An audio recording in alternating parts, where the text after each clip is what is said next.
ተመልካቾቻችን አሁን የደረሰን ዜና አለ። በጎንደር ከተማ በሁለት አቅጣጫዎች ብርቱ ውጊያ እየተካሄደ ነው። የአማራ ፋኖ ብሔራዊ ኃይል በልዩ ኦፕሬሽን ጎንደር ከተማን በምስራቃዊ አቅጣጫ ንጋት ላይ ዘልቆ በመግባት የአብይ አህመድ ሰራዊት የመሸገበትን ቦታ በመስበር ከፍተኛ ኪሳራ ማድረሱን ለማወቅ ተችሏል። በጎንደር የአጼ ቴዎድሮስ አውሮፕላን ማረፊያ አቅራቢያ ብርሃላ በተባለ ቦታ የሚገኘውን የአገዛዙን ሰራዊት ምሽግ በመሰባበር ወደ ከተማዋ መዝለቁን የቀጠናው የፋኖ ኃይል የዝግጁነት ክፍል ያገኘነው መረጃ ያመለክታል።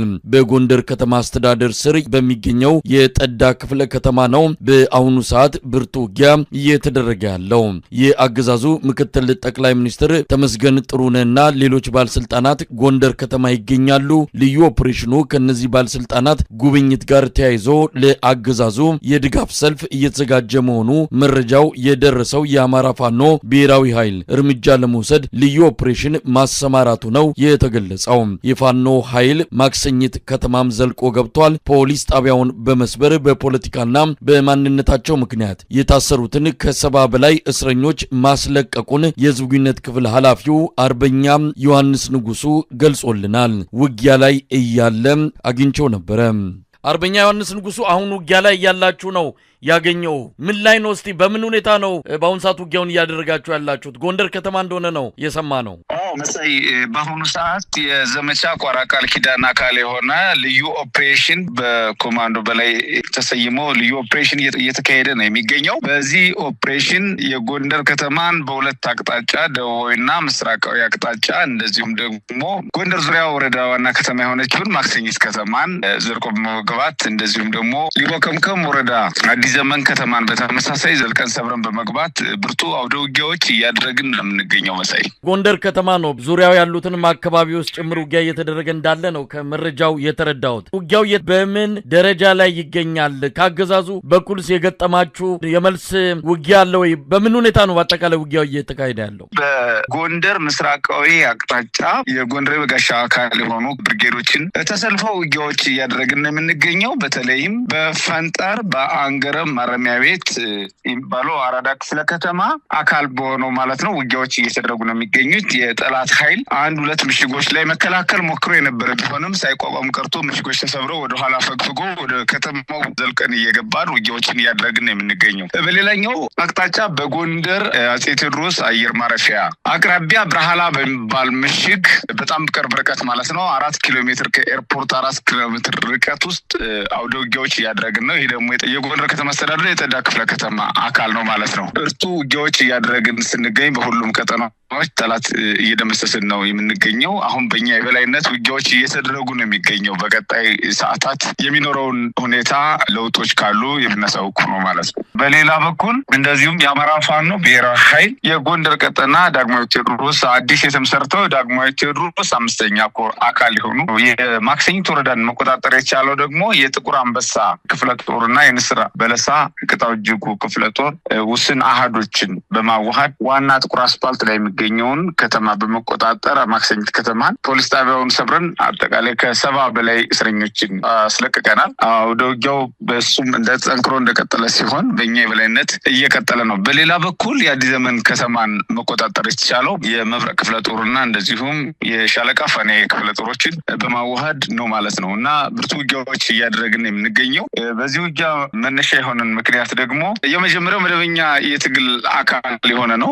በሌላ በኩል ደግሞ አገዛዙ አስገዳጅ ሰልፎችን ወከባዎችን በህዝባችን ላይ ያደረሰን የሚገኙ በአስገድዶ ሰልፍ ማስወጣት አስገድዶ የአደባባይ ትዕይንት ውስጥ ማስገባትና የፖለቲካ ትርኢቶችን ለማድረግ ማለሙን ተከትሎ እየተወሰደ ያሉ እርምጃዎች ናቸው። እርምጃዎቻችን አገዛዙ ከመሰል ድርጊቶች የሚቆጠብ ከሆነ አጠናክረን ነው የምንቀጥለው። በከተማም ሆነ በገጠር በየትኛውም ቦታና ሰዓት የትኛውም ማጥቃትና የትኛውም ወታደራዊ እርምጃዎች እንደዚሁም ማንኛውም እርምጃዎች አጠናክረን የምንቀጥል ይሆናል። መሳይ ምናልባት በልዩ ኦፕሬሽን ነው የዛሬው ማጥቃት እየተከናወነ የሚገኘው? ሰራዊታችን በዚህ ልዩ ኦፕሬሽን ተለክተው ተመጥነውና ተቆጥረው የተሰጡት ልዩ ተልእኮዎች አሉ። እነዛን ተልእኮዎች ብቻ አሳክቶ ወደ መደበኛ ቤዙ የሚመለስ ሲሆን እነዚህ ተልእኮዎች ደግሞ ቀደም ሲል እንዳልኩ አገዛዙ የወጠናቸውን እና እያደረጋቸው የሚገኙትን ህዝባችን የማሰልቸት የማዋከብ እንደዚሁም ደግሞ አስገድዶ ከትምህርት ገበታቸው ተማሪዎችን ለሰልፍ አስገድዶ የማውጣት የመንግስት ሰራተኞችን ሲቪል ሰርቫንቶችን በሙሉ አዋክቦ ባላለሙትና ባላሰቡት ባላመኑበት የፖለቲካ መድረክ ተገደው እንዲገኙ በማድረግ እንደዚሁም ደግሞ ልዩ ልዩ ማህበራትንና የህብረተሰብ ክፍሎችን እያዋከበ እያስገደደ አስገዳጅ የፖለቲካ ለመስራት እንቅስቃሴ ማድረጉን ተከትሎ ከህዝባችን በደረሰን ጥሪ መሰረት ይሄን ለመጀመሪያ ምዕራፍ እየወሰድን ያለነው እንቅስቃሴ ነው።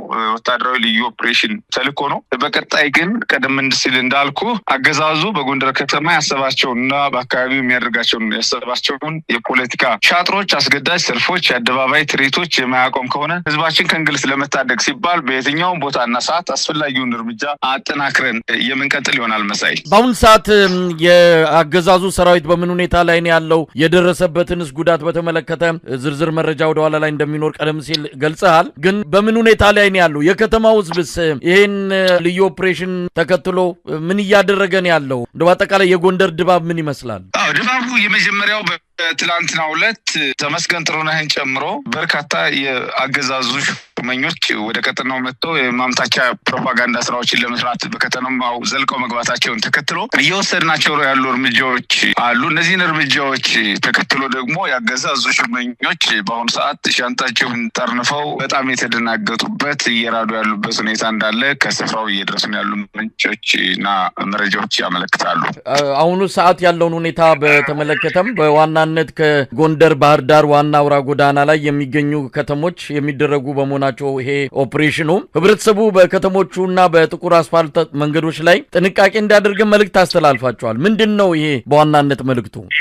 የዚህ መልእክት ዋና ዓላማው እንቅስቃሴ የተመረጡ ቦታዎች ላይ እኛ ማጥቃቶች በምናደርግበት ጊዜ እንደተለመደው ጠላት ንጹሃንን አጥቅቶ የሚሄድበት ሁኔታ ስላለ ንጹሃን ለጠላት እንቅስቃሴ ተጋላጭ እንዳይሆኑ ራሳቸውን ጠብቀው እንዲገኙ እንዲንቀሳቀሱ ማሳሰቢያዎችን ሰጥተናል። ማስጠንቀቂያ መልእክቶችን አስቀምጠናል። ይሄው በእኛ በኩል ምንም እንኳ በወገናችን ላይ ምንም ነገር እንደማናደርግ ህዝባችን የሚያውቀው እኛም በተደጋጋሚ ህዝባችን የማንጎዳ መሆኑን ቢታወቅም ህዝባችን የምንጠብቅ እንጂ የምንጎዳ እንዳልሆነ የተረጋገጠ ጉዳይ ቢሆንም አገዛዙ ሰራዊት ግን ብዙ ጊዜ በአውደ ውጊያ የሚደርሱበትን ሽንፈቶች ንጹሃንን በገፍ በመግደል በመረሸን ነው የሚያካክሰው ወይም ደግሞ ሀብት ንብረታቸውን በማውደም ነው አጸፋ እርምጃ የሚወስደው። እንደዚሁም ደግሞ በማንገላታት በማሰር ስለሆነ ለዚህ ማንገላታትና ችግር እንዳይጋለጥ ወገናችን የማስጠንቀቂያ መልእክት መስጠት አስፈላጊ ሆኖ በመገኘት ነው። መሳይ እንደው በመጨረሻ እዛ ጎንደር ያቀናው የአገዛዙ ምክትል ጠቅላይ ሚኒስትር ተመስገን ጥሩነህ ህዝባችን የበረሃ እርሻ እንጂ የበረሃ ሽፍታ አይፈልግም እያለ ነው። መልእክቱ ለእናንተ ነው። የበረሃ እርሻ ነው የምንፈልገው፣ የበረሃ ሽፍታ አያስፈልግም ሲል ለዚህ ምላሽ በሚመስል መልኩ ነው ይህንን ድንገተኛ ጥቃት እየፈጸማችሁት።